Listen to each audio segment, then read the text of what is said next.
How wonderful that some of you already got to visit a mosque. You're very fortunate here in Atlanta because you have many mosques, many opportunities to reach out to our Muslim brothers and sisters.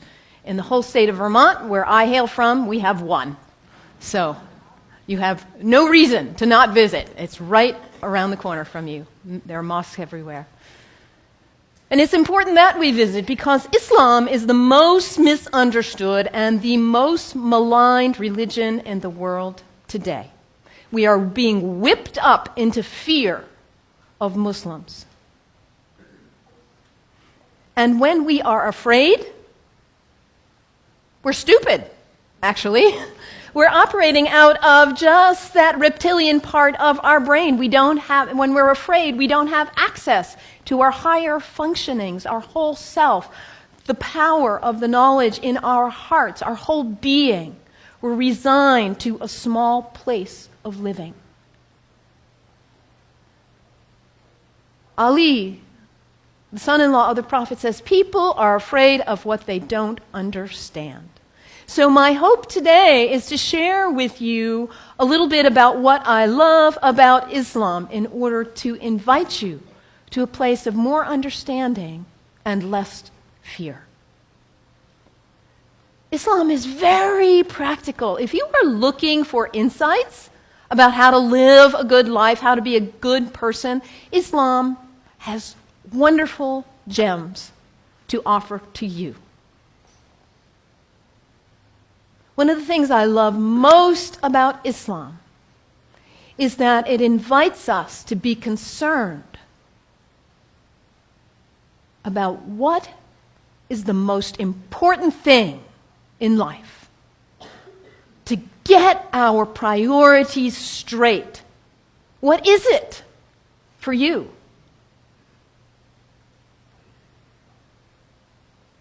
Stuff? Money?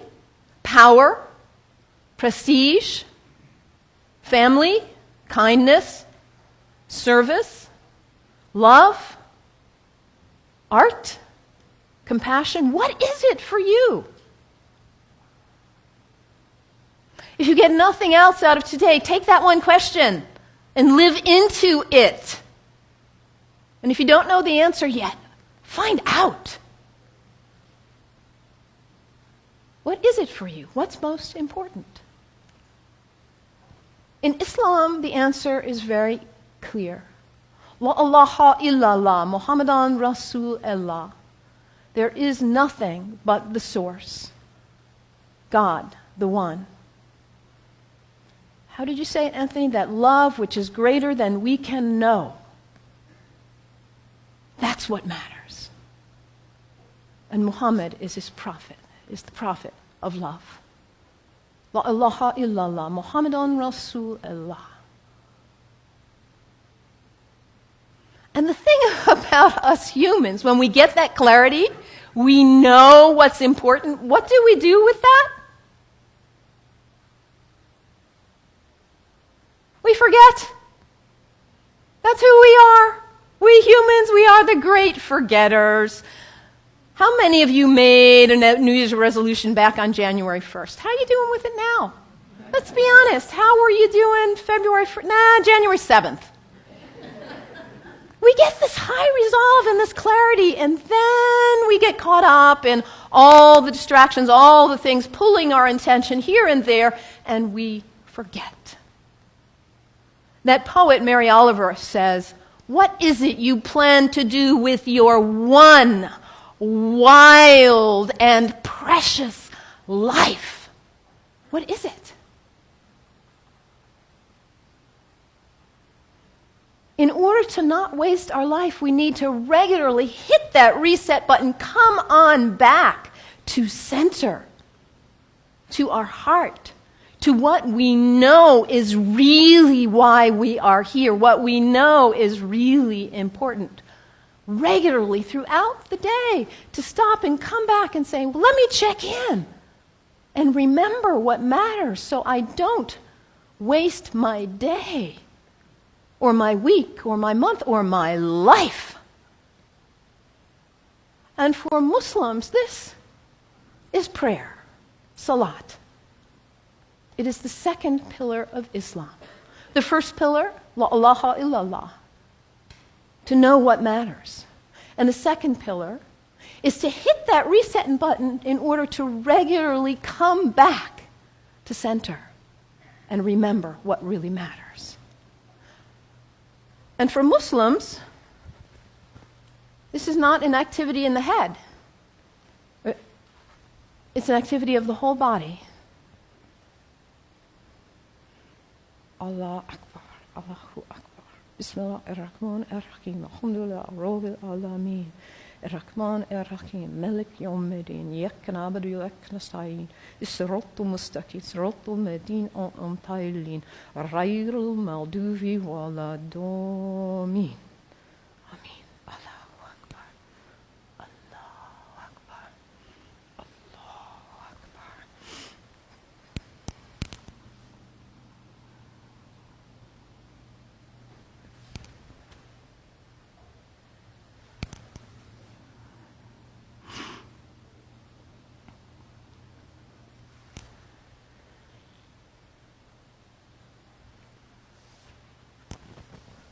Can you imagine how limber you'd be if you did that 17 times a day? And it's done in the direction of Mecca, northeast, more or less. To hit that reset button in order to come back, to hear that voice still and small like we just sang about, to come back to what matters. So practical, I love that, the second pillar of Islam. Islam also reminds us to always be concerned about those who are less well off than ourselves. Over and over in the Quran it says, be concerned about the widows and orphans. Be generous. I brought some soup as a symbol of generosity, giving, donating to food banks, giving to people who need food. I think about Muhammad almost like a spiritual, a social genius. He himself was an orphan. By the time he was 6 years old, he had already lost both his parents. He knew marginality. He knew it. And what happens when there is imbalance in a society where there are some who have a lot and some who don't have enough? What happens here? Those who don't have enough are suffering, aren't they? Out of their lack of nutrition, food, healthcare, hygiene, educational opportunities, they suffer. And in their suffering, they may experience illness. Their illness doesn't stay there, does it? It spreads to the rest of the people. And in their need, they may choose to engage in criminal activity just to try to put food on the table. And that destabilizes the whole society when you have some without and some with too much. And what about the people with too much? Greed is spiritual bankruptcy. We cannot know well-being in our hearts when we are surrounded with too much while others are suffering. It creates instability. And Muhammad, peace be upon him, he was a spiritual genius, saying, let's bring it back into balance. Let's give. Let's be generous. And this is the third pillar of Islam, zakat, generosity.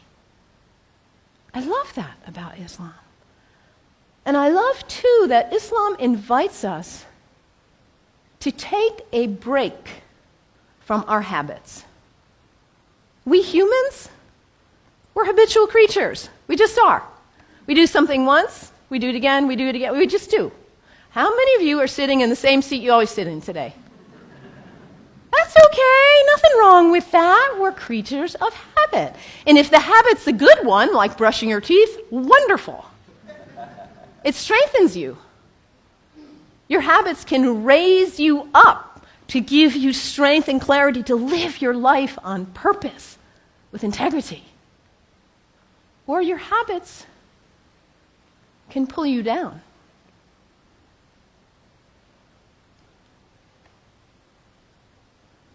To take a break from your habits, because what happens when you try to take a break from your habit, when you try to stop reaching for whatever it is and you cannot? What is it for you? Coffee? Sugar? Alcohol? Drugs? Sex? Shopping? Your cell phone? Your tablet? Gossip? What is it for you, this behavior that you're caught in? You know it's not worthy of your best self, and yet there you are. It's addiction, isn't it? When we can't stop reaching for it, we can't stop doing it. And yet your life is so valuable, you matter. And to live your life on purpose and to cultivate the habits that raise you and strengthen you so you can be your most beautiful, best, loving, caring, giving self. So to take a break from your habits so you see who's in the driver's seat in your life. And put yourself back in the driver's seat, whatever it is for you. There are other people in this room who have also struggled with addiction in this way and who have overcome it. You can get help. You can do it. Your life matters. It's valuable. This is the next pillar of Islam, fasting. Fasting not just from food, but fasting from other activities and behaviors as well. And when we fast from food in particular, and it says over again and again in the Quran, fasting is good for you if you only knew. Because we put too much in our bodies, don't we? We stress them. We overeat and put junk.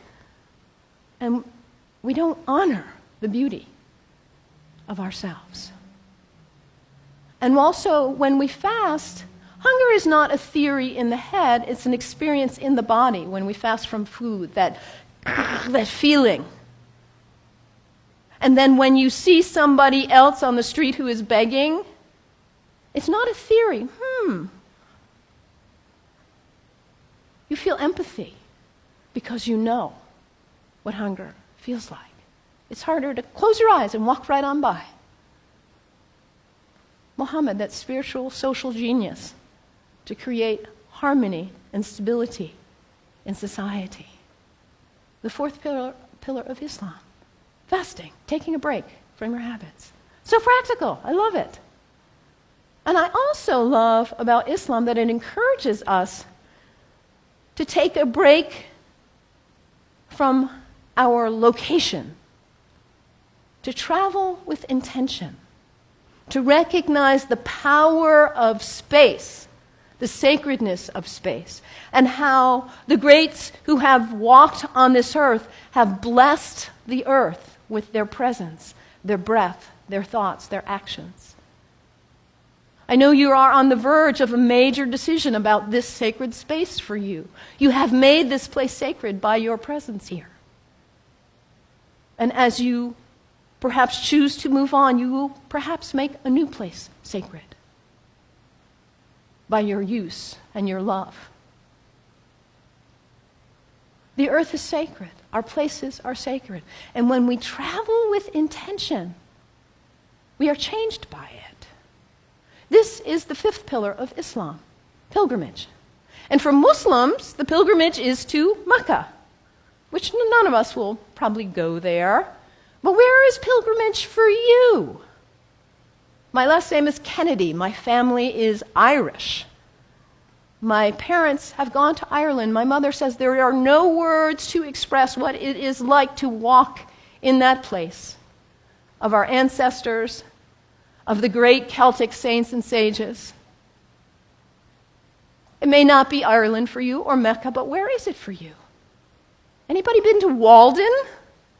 The place where that great book was written? It's a place of pilgrimage for many of us. Anybody been to Transylvania? A place of pilgrimage for many of us. And what happens when we go? We leave our usual haunts. We travel with intention. We let ourselves be changed, be opened by new experiences, new interactions. And we come back and we are not the same. We look at our lives and we say, why was I doing that? I'm not going to waste my one wild and precious life on that. And we come back renewed, and with a new value, a new understanding of the sacredness of our location, the beauty of the earth.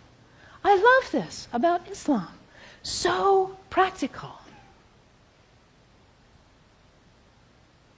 What's the one thing that matters in your life?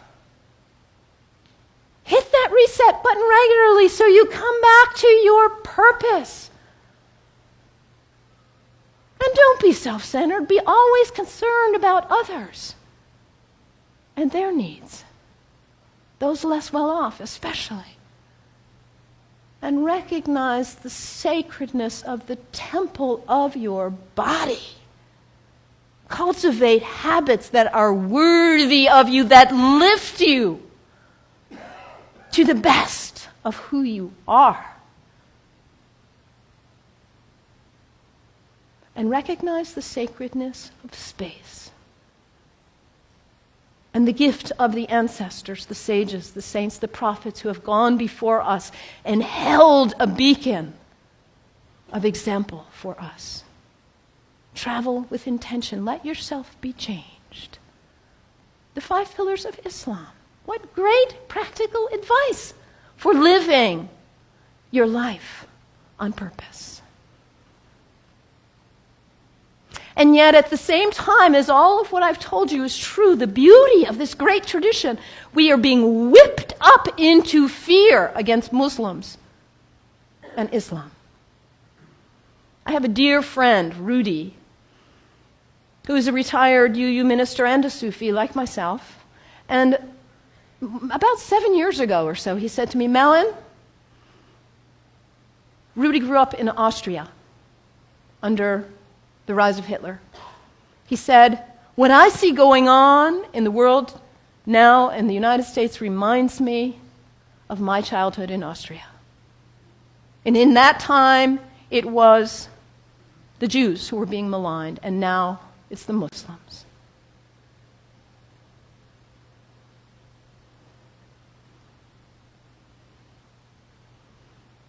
Hermann Goering, the right-hand person of Hitler,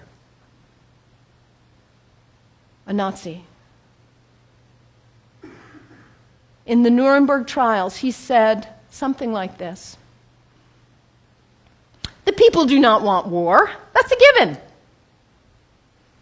But the people can be brought to the bidding of their leaders. It works the same in all countries, whether it's a dictatorship, a democracy, socialist, doesn't matter. All you have to do is convince the people they are under attack, make them afraid, condemn the pacifists for being unpatriotic, and the people will come to the bidding of their leaders. We're in the midst of such a time. People are afraid of what they don't understand. I implore you, do not fall for this ruse.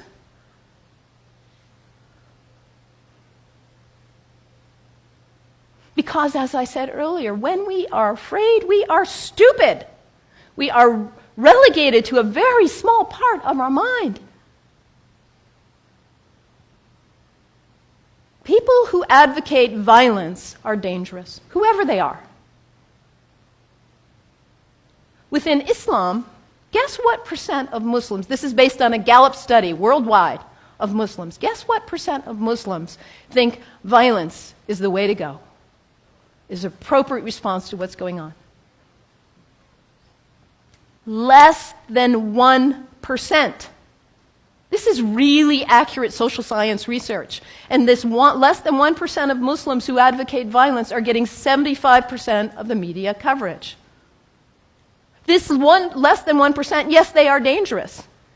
The fringe in any religion is dangerous, whether they are Christians or Jews or Sikhs, whoever. Folks who feel compelled to use violence. This minority in any religion is dangerous. When we hear about Christians, we know not to equate the minority who would bomb an abortion clinic with all of Christians. The same is true with Islam. This Less than 1% who would advocate violence, they do not speak for Islam. The people who speak for Islam are the people who are most concerned about living life on purpose.